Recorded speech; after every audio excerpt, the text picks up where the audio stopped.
Terima kasih, saya melengkapi saja. Jadi gelar perkara khusus hari ini diharapkan supaya segala kebuntuan, terutama dari sisi kepentingan para tersangka, harus cair hari ini. Karena namanya gelar perkara itu selain memenuhi keinginan para pihak, terutama pihak tersangka, juga untuk memenuhi tanda tanya besar di publik tentang status ijazah Jokowi yang disebut-sebut palsu. Dan karena itu, dalam kaitan dengan gelar perkara ini, kami akan minta supaya ada satu kesempatan khusus di mana penyidik memeriksa secara konfrontasi antara tersangka dan Jokowi sebagai saksi korban, khusus tentang ijazah yang disebut-sebut sebagai palsu ini, karena selama ini kan tidak pernah terbuka.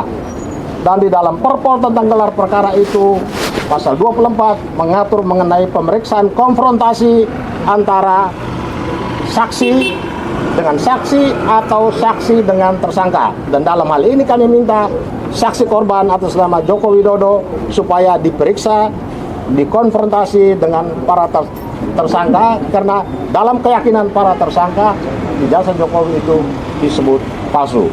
Ini dua kubu yang bertolak belakang sangat jauh. Momentum dalam gelar perkara khusus ini diharapkan supaya ada ruang untuk dipertemukan tersangka dengan saksi korban. Saya kira itu saja. Mungkin teman-teman bisa. Silakan Gafur. Saya tambahkan ya rekan-rekan media. Jadi terkait dengan gelar perkara khusus hari ini, dari sisi materi gelar perkara, tentu yang pertama kami minta kepada penyidik Polda Metro Jaya adalah adanya kepastian hukum terkait dengan objek ijazah Pak Joko Widodo yang katanya sudah disita berdasarkan pasal 39 KUHP. Kenapa perlu kepastian? Karena antara pernyataan Pak Joko Widodo kemudian dengan pernyataan Polda Metro Jaya ini kan tidak sinkron, ya.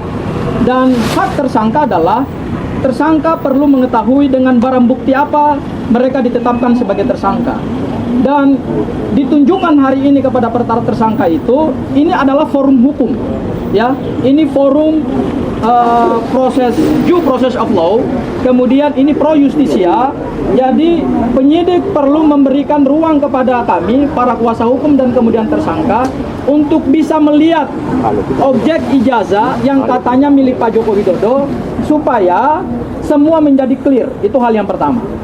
Hal yang kedua, terkait dengan barang bukti pembanding. Ijazah Pak Joko Widodo berdasarkan hasil laboratorium forensik itu disebut identik dengan ijazah pembanding. Tentu hari ini kami juga ingin mempertanyakan dua hal. Dari sisi formilnya adalah terhadap ijazah pembanding itu adalah ijazahnya siapa? Apakah si Agus, si Tono, si Mira, si Andi, dan siapa yang disita? Kemudian apakah ijazah pembanding itu juga disita secara sah oleh Polda Metro Jaya? Dan dari sisi keabsahan juga berdasarkan Perpol nomor 10 tahun 2009 tentang laboratorium forensik, maka terhadap barang bukti pembanding atau dokumen pembanding perlu dinyatakan otentik, perlu dinyatakan absah oleh pihak yang mengeluarkan, yaitu pihak UGM. Kami minta dari penyidik Polda Metro Jaya supaya memberikan klarifikasi dan menunjukkan sisi formalitas daripada barang bukti pembanding yang disita itu, apakah 4 ijazah, 5 ijazah, atau 3 ijazah yang dijadikan sebagai dokumen pembanding dinyatakan absah tidak oleh Universitas Gadjah Mada. Kenapa itu penting? Karena penyidik tidak bisa mengambil barang bukti pembanding dari siapa saja. Tidak bisa mengambil dari jalan, tidak bisa orang siapa saja dipanggil untuk mendatangkan ijazahnya di sini kalau tidak pernah dinyatakan sah barang bukti itu oleh otoritas yang mengeluarkan barang bukti itu. Teman-teman Pak Joko Widodo termasuk para kuasa hukumnya kan selalu menganalogikan ini seperti mata uang. Mata uang kalau sudah dinyatakan sah oleh Bank Indonesia berarti sah.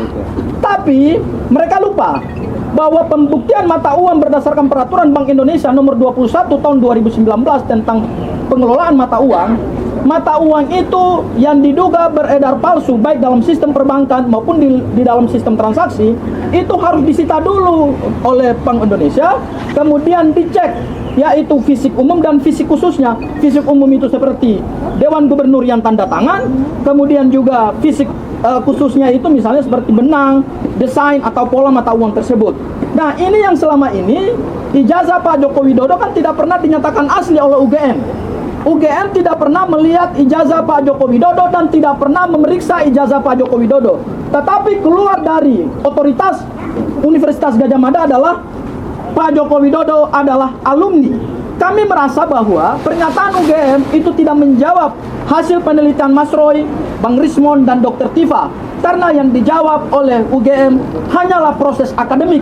Sementara yang mereka persoalkan berdasarkan pasal 263 ayat 1 KUHP, yaitu diduga ijazah tersebut palsu, fisiknya palsu.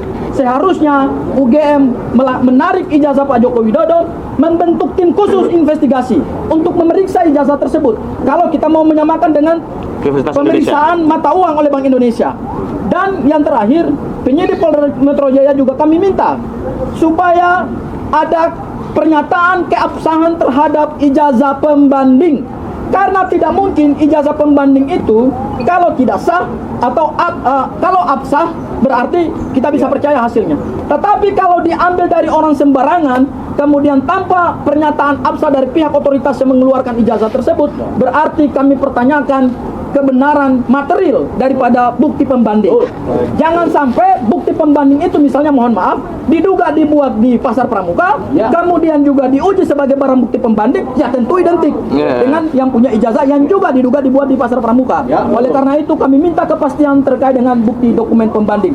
Itu tambahan dari saya, mungkin Prinsipal